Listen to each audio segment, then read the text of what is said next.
Bismillahirrahmanirrahim. Assalamu alaikum, dear students. Today we are going to start our lecture 4 और इसका आज हम second part करेंगे.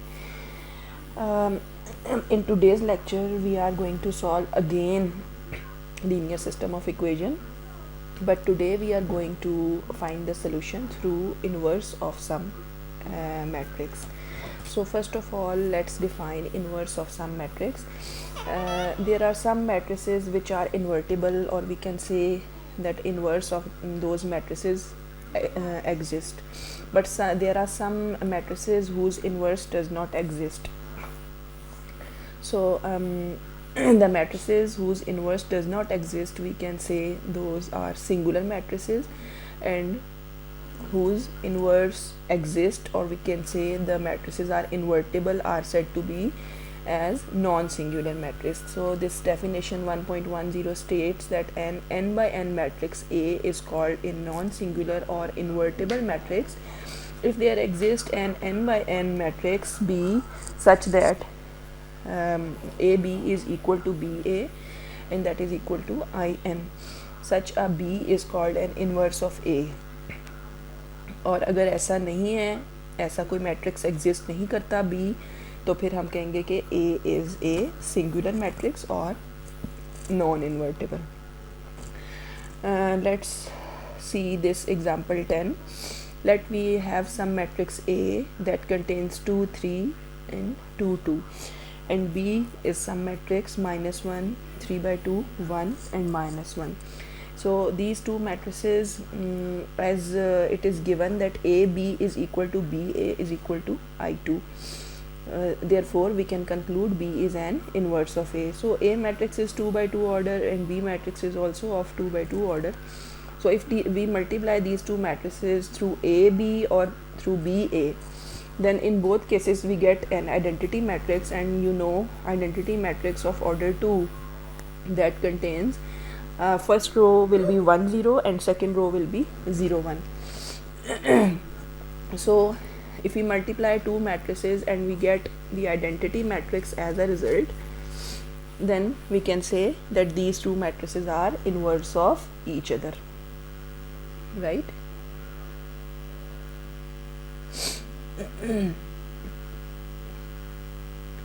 Okay. Now let's come on another example, that in this example जो अभी हमने study की है एग्जाम्पल 10 उसमें हमने देखा है कि जो दो मैट्रिसेस थे वो दोनों गिवन थे, और उन दोनों को मल्टीप्लाई करने से रिज़ल्ट हमारे पास आइडेंटिटी आ रहा था, तो वो हमें ये कंफर्म करके देता है कि ये वाकई में एक दूसरे के इन्वर्स मैट्रिसेस हैं. But here if we see that in example 11 there is only one matrix given A 1 2 3 4, and we can say that if A inverse exists, then we can suppose the value of A inverse like A B C D, and if we know that this A inverse is the inverse of matrix A, then we can say कि इन दोनों matrices को multiply करेंगे तो ये order 2 का identity matrix generate होगा. So if we multiply these two matrices A and A inverse, like we know multiplication of matrices, how we multiply. First row will be multiplied with first column, 1 will be multiplied with A plus 2 multiplied by C, so this is A plus 2C. Then second entry will be here, यानी first row को जब second column से multiply करेंगे तो ये हमारा B plus 2D आ जाएगी. अब सेकंड रो पे आए, सेकंड रो को पहले कॉलम से मल्टीप्लाई करेंगे तो ये एंट्री आएगी 3A plus 4C, और सेकंड रो को दूसरे कॉलम के साथ मल्टीप्लाई करेंगे दूसरे मैट्रिक्स के, तो ये हमें आएगा 3B plus 4D, and this will be equal to 1 0 0 1. तो अगर ये दोनों मैट्रिसेस जो हैं ये इक्वल हैं, 2/2 मैट्रिसेस हैं, तो इनकी कॉरस्पॉन्डिंग एंट्रीज इक्वल होंगी. So we can have here system of equations: A plus 2C is equal to 1, B plus 2D is equal to 0, 3A plus 4C is equal to 0, and 3B plus 4D is equal to 1. तो इन चार equations को solve करने से ये हमारी linear equations हैं. हम लिख सकते हैं कि जितने भी अननोन्स हैं उनकी पावर 1 है, और इसमें कोई मल्टीपल भी नहीं है इन अननोन्स का। तो इस तरह से ए बी सी और डी 4 अननोन्स हैं और इक्वेशंस भी 4 हैं। तो इसको हम अगर सॉल्व करें तो हमारे पास लीनियर सिस्टम को सॉल्व करने के लिए डिफरेंट टेक्निक्स हैं। तो यहाँ से हम फाइंड कर सकते हैं कि ए की वैल्यू -2 है, C is 3/2, B is 1 and D is equal to -1/2. So if we substitute these values in A inverse matrix, then we have inverse matrix as -2, 1, 3/2 and -1/2, right? तो ये हमारा रिजल्ट में जो मैट्रिक्स है उसको हम फाइनली ये चेक करने के लिए भी देख सकते हैं कि आइडेंटिटी मैट्रिक्स आता है। गिवन मैट्रिक्स ए को मल्टीप्लाई करें जो हमने इन्वर्स फाइंड किया उसके साथ, या इन्वर्स को ए के साथ मल्टीप्लाई करें तो आइडेंटिटी मैट्रिक्स आना चाहिए विच इज़ द ट्रू। के हम करके देखें तो -2 + 3 इज़ +1। दूसरी एंट्री चेक करें, -4 + 4 इज़ 0। तो ये सारी एंट्रीज हमारी सेटिस्फाई करती हैं। इन दोनों मैट्रिक्स को मल्टीप्लाई करने से हमें एक आइडेंटिटी मैट्रिक्स मिलता है ऑर्डर 2 का, right. Now let's come on another example.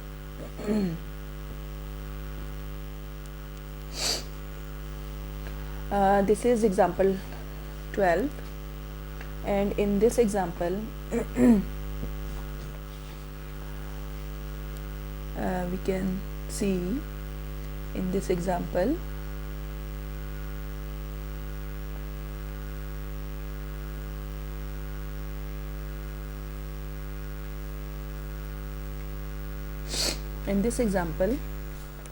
we have another matrix 1 2 2 4 और हमने यहाँ A इनवर्स को कुछ खुद से सपोज कर लिया इनको मल्टीप्लाई किया और इसी तरह से हमारे पास एक और सिस्टम ऑफ इक्वेशन आ गया in the same way as we have done before.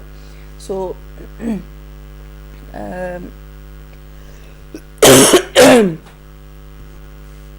so if we solve this system of linear equations, then we will have the result like there is no solution of our problem, or there is no solution for these variables a, b, c and d.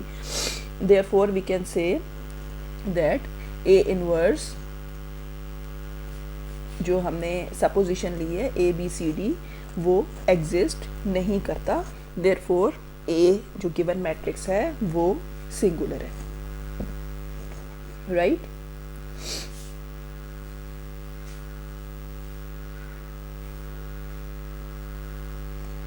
Okay, अब हम बच्चों थोड़ा सा linear system पे बात कर लें कि हमने यहाँ पर देखा कि कभी कोई मैट्रिक्स होता है उसका इन्वर्स एग्जिस्ट करता है, कभी एग्जिस्ट नहीं करता।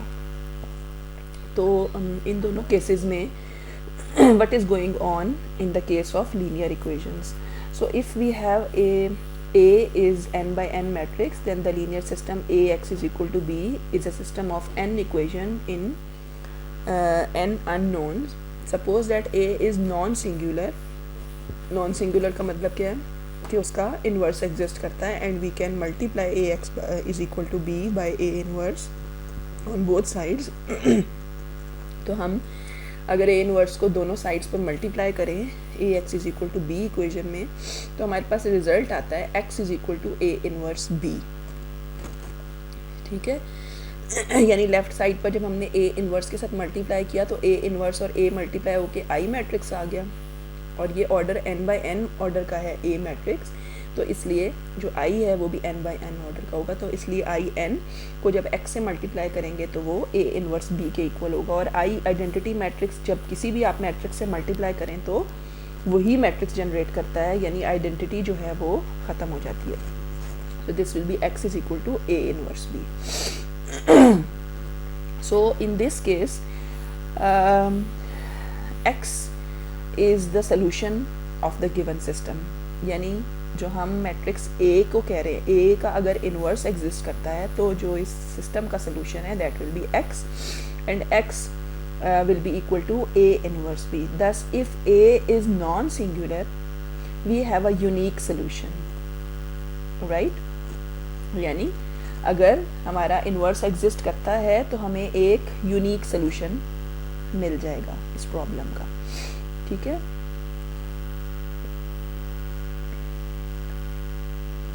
ओके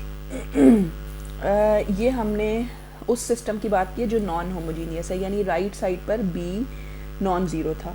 लेकिन अगर हम राइट साइड पर बी को ज़ीरो ले लें यानी होमोजीनियस सिस्टम ले लें, तो उसके लिए भी हमारे पास यहाँ रिजल्ट है, if A is an n by n matrix then the linear system A x is equal to b has the unique solution x is equal to a inverse b. Moreover, if b is equal to 0, then the unique solution to the homogeneous system ax is equal to 0 is x is equal to 0. यानी अगर 0 हो जाएगा b, तो जो हमारी यहाँ पर equation 2 हमने यहाँ लिखी है, इक्वेशन 2 में आप देख सकते हैं कि अगर b मैट्रिक्स 0 होगा, b वेक्टर 0 होगा, तो जब ये a इनवर्स से मल्टीप्लाई होगा तो ये पूरा 0 वेक्टर बन जाएगा. सो x की सारी वैल्यूज़ ज़ीरो होंगी, चाहे x1, x2, x3 जितने भी अननोन हैं उन सब की वैल्यू ज़ीरो होगी, और ये हमारा होमोजीनियस सिस्टम के केस में ट्रिवियल सोल्यूशन आ जाएगा या यूनिक सोल्यूशन कह दें इसको. तो जो हमारे होमोजीनियस सिस्टम है उसमें भी जो सोल्यूशन है वो यूनिक होगा, और यूनिक जो है वो इस केस में ट्रिवियल सोल्यूशन आ रहा है, राइट. ये एक एग्जांपल और देख लेते हैं.